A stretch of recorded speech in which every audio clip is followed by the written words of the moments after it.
Mis piernas ya no respondían.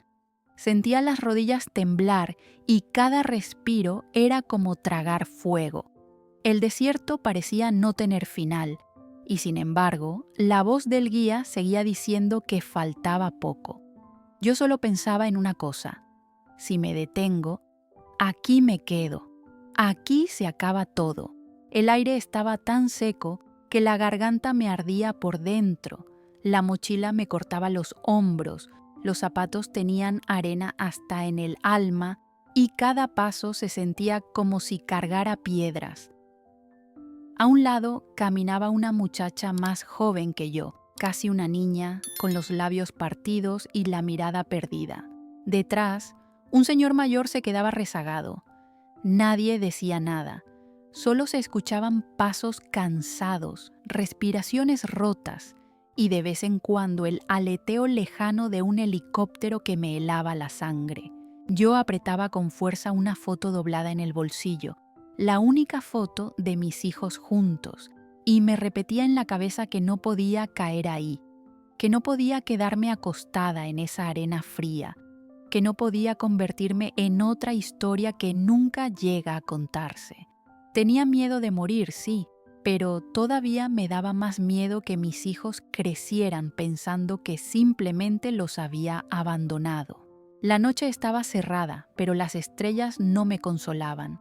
Cada luz en el cielo me recordaba que alguien allá arriba quizá estaba viendo todo, pero nadie iba a detener ese viento helado que me cortaba la cara. En un momento escuchamos a lo lejos el ruido de un motor y la voz del guía se hizo más dura. Nos dijo que no miráramos atrás, que siguiéramos caminando aunque las piernas nos pidieran lo contrario. Yo sentí cómo el corazón se me subía a la garganta y toda mi vida pasó frente a mis ojos.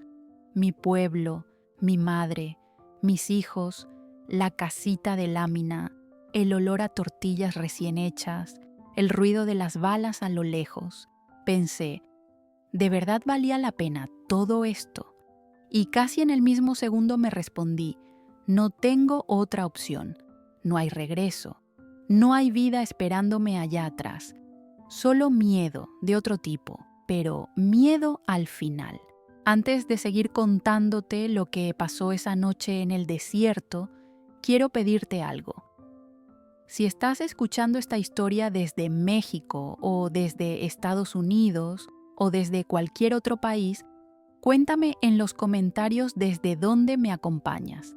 Especialmente si vives en la frontera, si tienes familia del otro lado o si alguna vez has pensado en cruzar tu país, tu ciudad.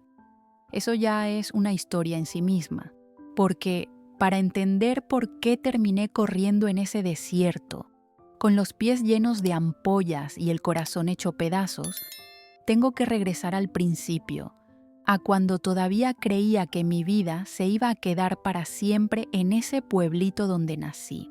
Nací en un rincón de Guerrero que casi nunca sale en las noticias, y cuando sale es por algo malo. Crecí entre cerros secos, calles de tierra y casas de lámina que ardían durante el día y eran puro frío en la noche. A veces pienso que yo ya llevaba el desierto dentro mucho antes de pisarlo. Mi mamá se llamaba Rosa y era de esas mujeres que nunca se quejan, aunque tengan el alma cansada. Mi papá se fue al norte cuando yo tenía 7 años. Recuerdo que una noche lo vi guardar unas pocas camisas en una bolsa vieja y me dijo que iba a trabajar lejos, que cuando regresara íbamos a tener una casa de verdad con piso firme, con puertas que cerraran bien, sin goteras. Yo me dormí soñando con esa casa, pero mi papá nunca regresó. Pasaron los años y las llamadas se hicieron cada vez más cortas, más distantes, hasta que un día dejamos de saber de él. Nadie supo decirme si se había hecho otra familia, si se había perdido en el camino, si lo había agarrado la migra o si simplemente se cansó de nosotros. Lo único que quedó fue su voz lejana en mi memoria, diciéndome que algún día iba a regresar por mí.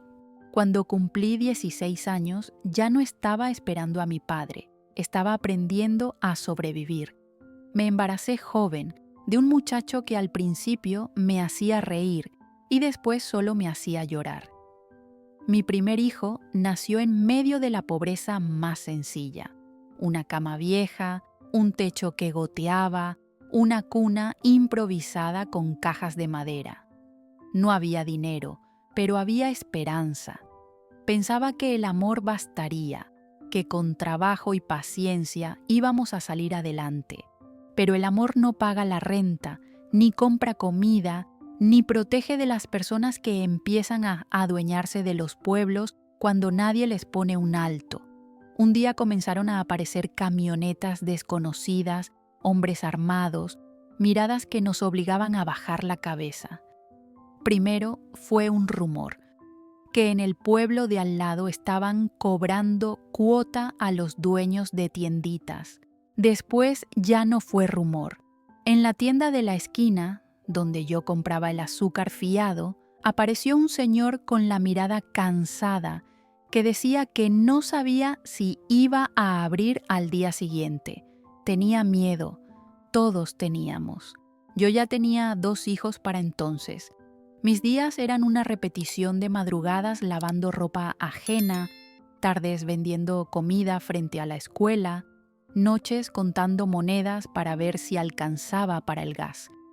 Mi pareja decidió que la responsabilidad le pesaba demasiado y se fue sin avisar. Igual que mi padre en su tiempo. A veces pienso que los hombres de mi vida fueron expertos en irse y dejar huecos que nadie podía llenar.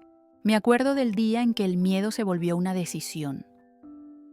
Una tarde, escuchamos balazos muy cerca de la casa.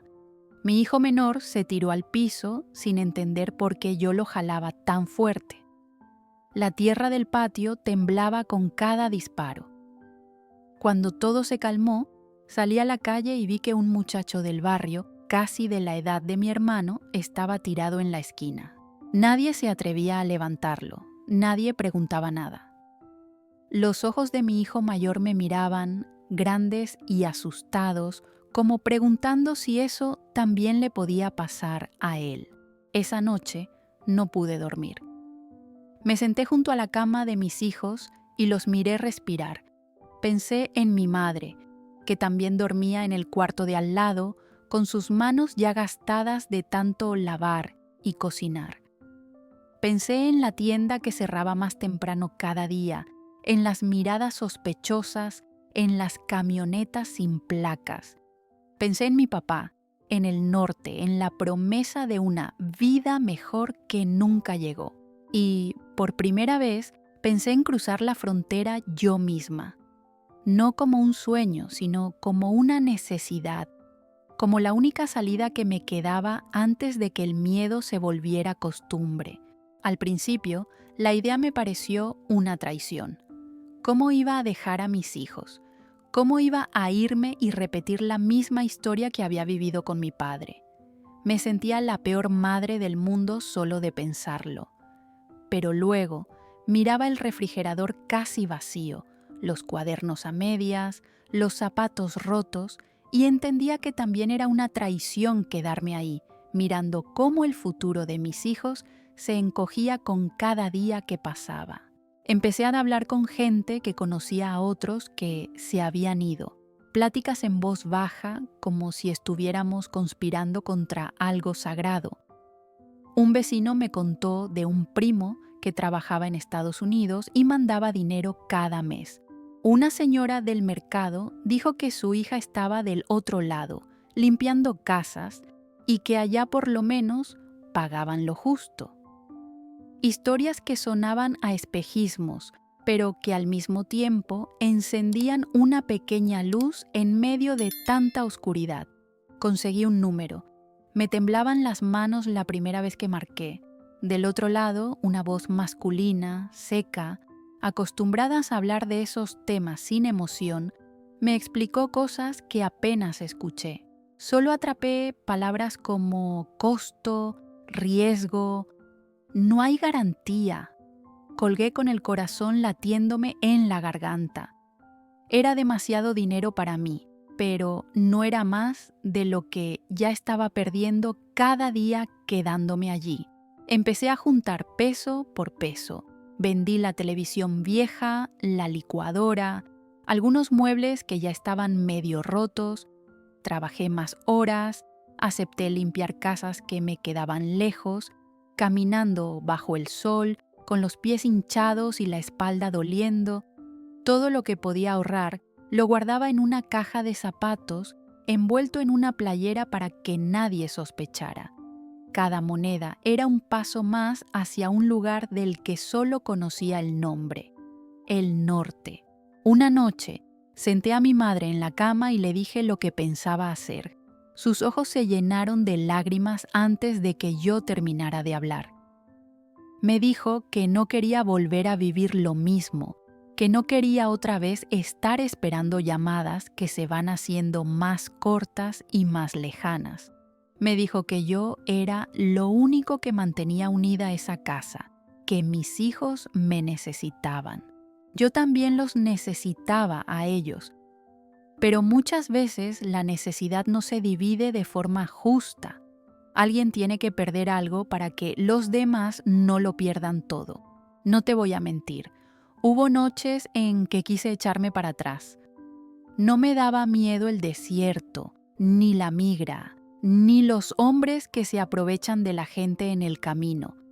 Me daba miedo irme y que mis hijos, con el tiempo, se acostumbraran a mi ausencia, que un día me vieran como alguien que tomó la salida más fácil, pero luego me acordaba de la escena en la esquina, del muchacho tirado, de los disparos, del temblor en las manos de mi hijo, y me decía que la salida más fácil en realidad era no hacer nada. Si tú que estás escuchando esto también has tenido que dejar tu tierra, tu pueblo, tu país, por necesidad y no por gusto, te entiendo. Si algún día te sentiste culpable por haber tomado una decisión que te arrancó de tus hijos, de tus padres, de tu gente, déjame un comentario, sin nombres, sin detalles, solo para que sepamos que no estamos solos, que detrás de cada historia hay miles de historias parecidas. El día que me fui amaneció nublado, como si el cielo también dudara. Preparé el desayuno como siempre, hice las tortillas, calenté el café. Mis hijos pensaban que iba a ir a trabajar a otra colonia. No tuve el valor de decirles toda la verdad. Les dije que iba a ir lejos por algunos días, que se portaran bien con su abuela, que obedecieran en la escuela. Cuando los abracé, sentí que una parte de mí se estaba quedando pegada a sus cuerpos, como si mis brazos no quisieran soltarlos. Mi mamá me acompañó a la estación de autobuses. Llevaba solo una mochila pequeña con 2 cambios de ropa, unos documentos, la foto de mis hijos y el dinero envuelto en una bolsita cosida en el sostén. El autobús olía a sudor, a comida guardada, a sueños cargados de prisa. Había mujeres, hombres, niños.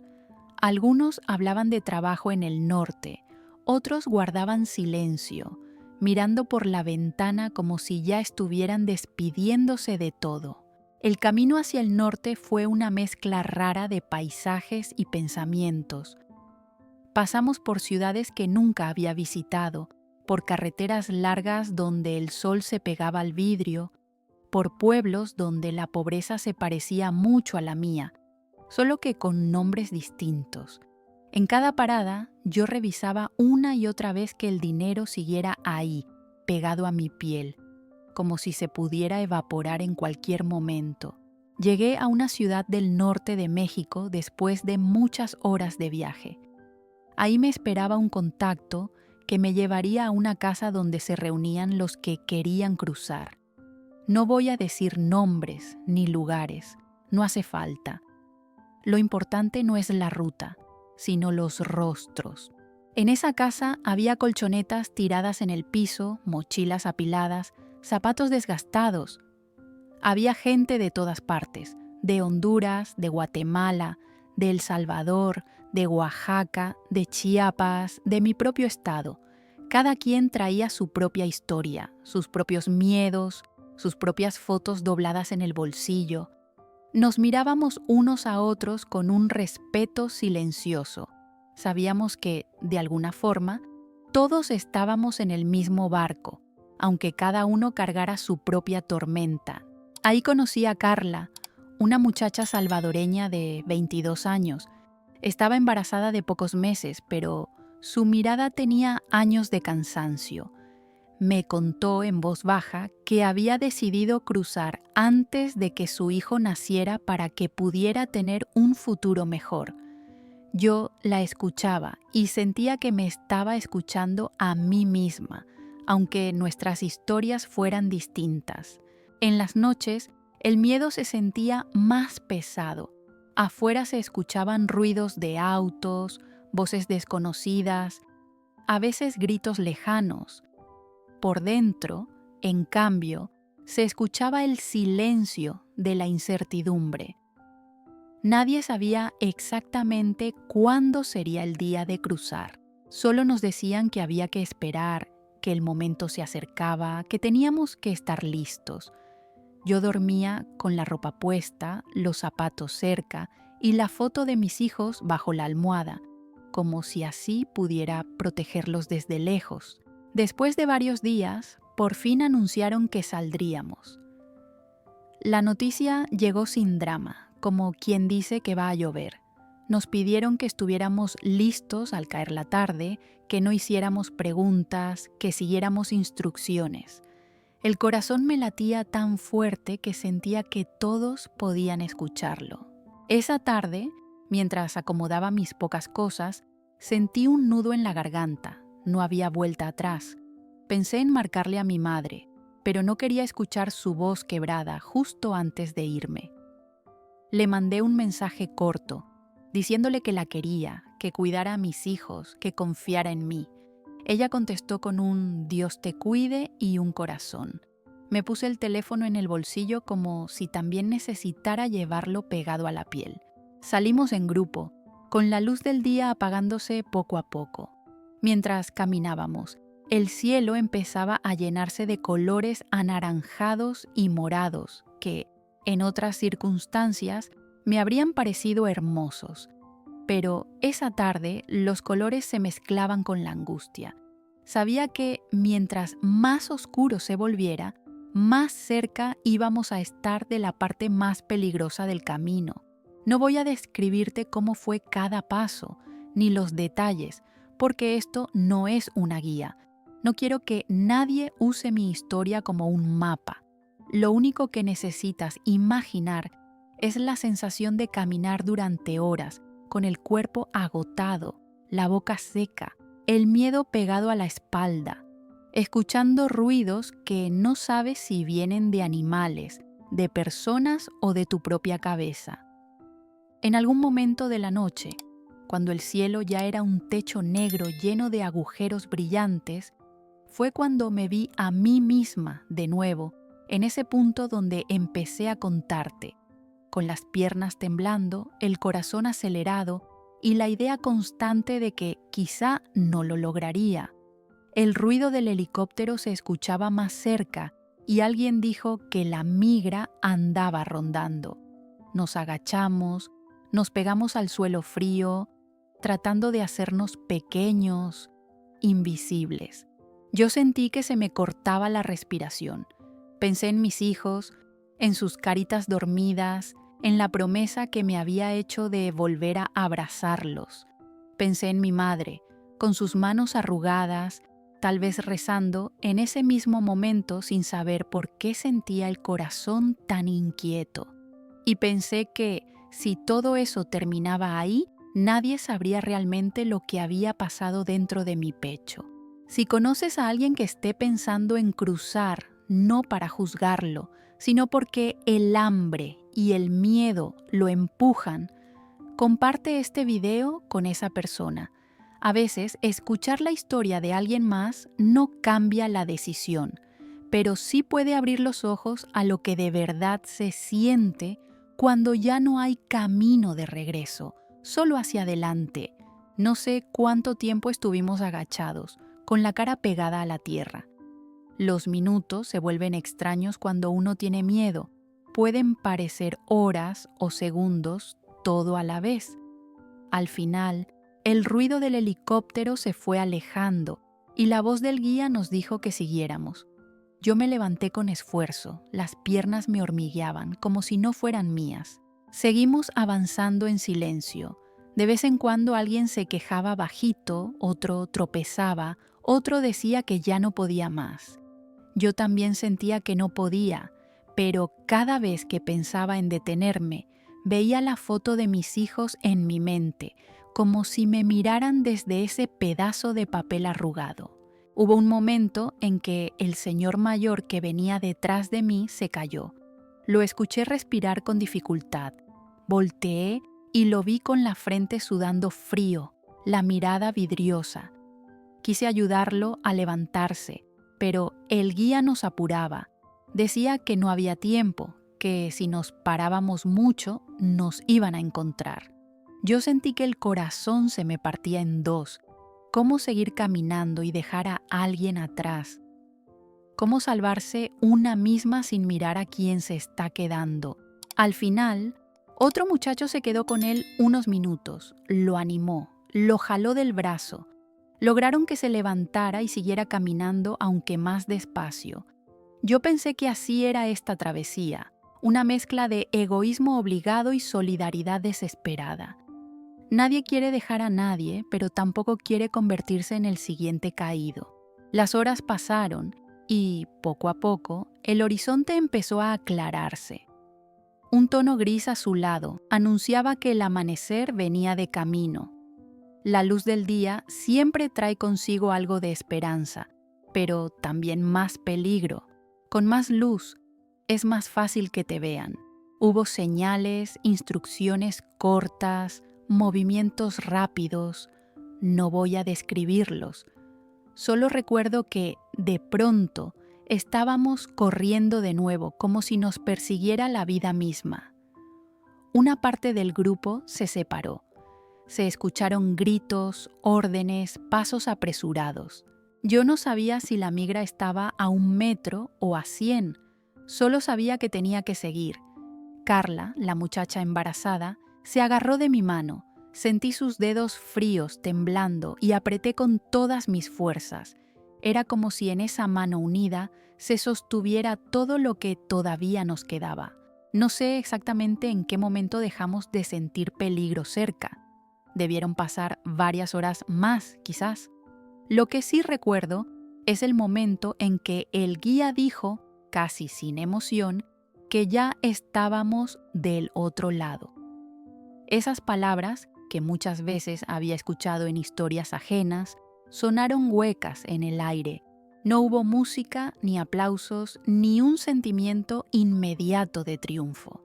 Hubo cansancio, mucho, y una sensación extraña, como si hubiera cruzado una línea que no solo estaba en el mapa, sino también dentro de mí. Me senté en una piedra, respirando agitada, con la garganta ardiendo. Pensé, lo logré. Pero al mismo tiempo, otra voz interna decía, ¿y ahora qué? Porque nadie te cuenta qué pasa después de cruzar, después de sobrevivir. Nadie te habla de ese vacío que se abre cuando te das cuenta de que tu cuerpo está en otro país, pero tu corazón sigue del lado donde lo dejaste todo. Hoy te hablo desde una ciudad de Estados Unidos cuyo nombre prefiero no decir. No porque me dé vergüenza, sino porque al final podría ser cualquiera de esas ciudades donde vivimos millones de nosotros, invisibles pero presentes, limpiando calles, cocinando, cuidando niños, construyendo casas que nunca vamos a habitar. Trabajo limpiando casas y oficinas. Me levanto antes de que salga el sol cuando la ciudad aún está medio dormida y salgo con mi mochila, mis guantes y una lonchera sencilla. Camino con cuidado, mirando alrededor, siempre pendiente de patrullas, de retenes, de cualquier cosa que me haga sentir que aquí también tengo que andar con miedo. Es un miedo distinto, más silencioso, pero igual de pesado.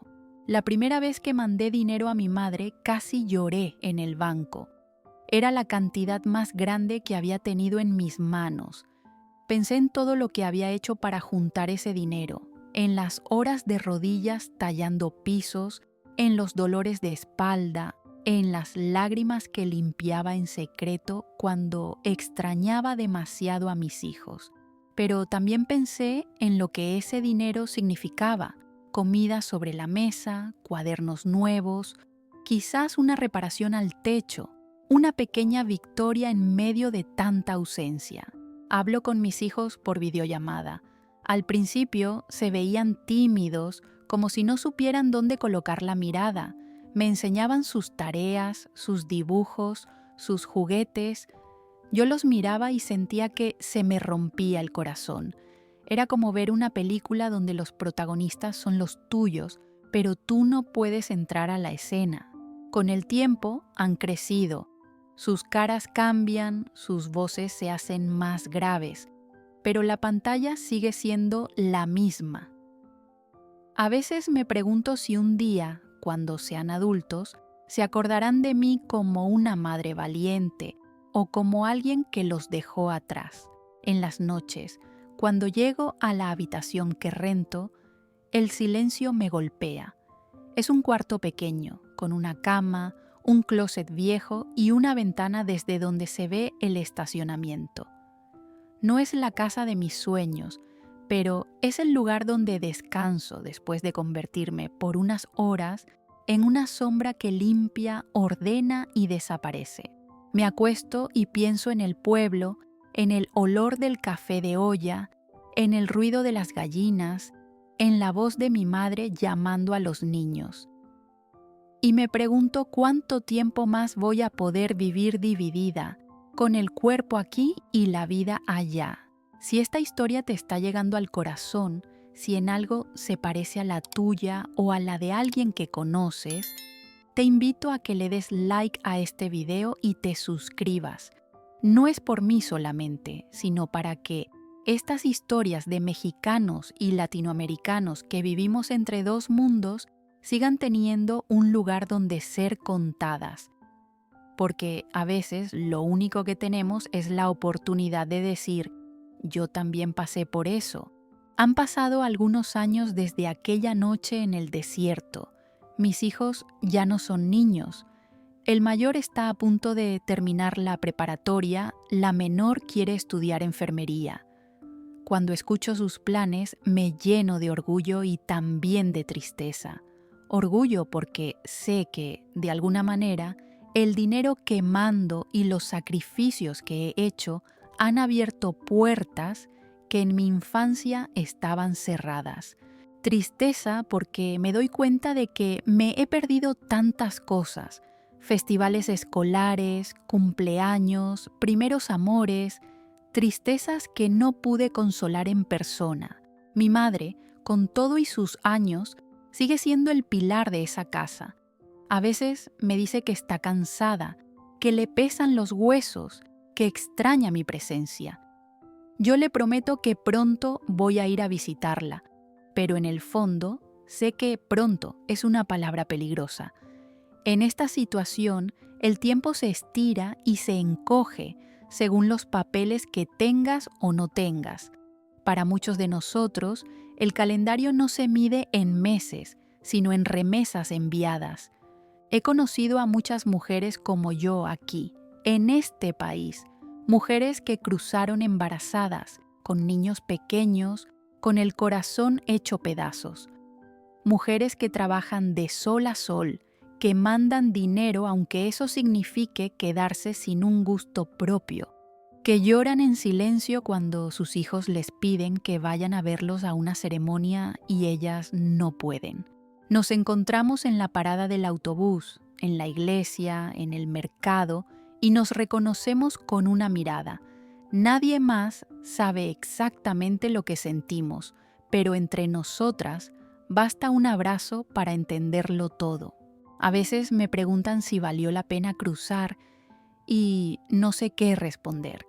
¿Cómo se mide algo así? Si pienso en los momentos de terror, en el desierto, en el riesgo, en la soledad, tendría ganas de decir que no, que ninguna madre debería vivir con el alma partida. Pero si pienso en mis hijos estudiando, en mi madre yendo al doctor gracias al dinero que mando, en la comida que no falta en su mesa como faltó tantas veces en la mía, entonces siento que de alguna manera sí ha valido. Es una respuesta incómoda, llena de matices, como casi todo en la vida del inmigrante. Hay días en que me despierto con la certeza de que quiero regresar. Me imagino llegando al pueblo con 2 maletas, abrazando a mi familia, caminando de nuevo por las calles donde crecí. Pero luego recuerdo por qué me fui, las amenazas, los disparos, la falta de oportunidades, y me doy cuenta de que el lugar que añoro ya no existe exactamente como lo recuerdo, que quizá lo que extraño no es el pueblo, sino la versión de mí misma que todavía no había tenido que tomar decisiones tan dolorosas. Si has llegado hasta aquí escuchando mi historia, gracias. No todos se quedan hasta el final. A veces duele mirar de frente estas realidades, pero es importante hacerlo, porque detrás de cada número, de cada noticia, hay una persona con nombre, con recuerdos, con una foto doblada en el bolsillo. Te quiero pedir algo más. Si vives en Estados Unidos y tienes a alguien de tu familia o de tu comunidad que haya cruzado, pregúntale algún día con respeto cómo se siente, qué dejó atrás, qué es lo que más le duele.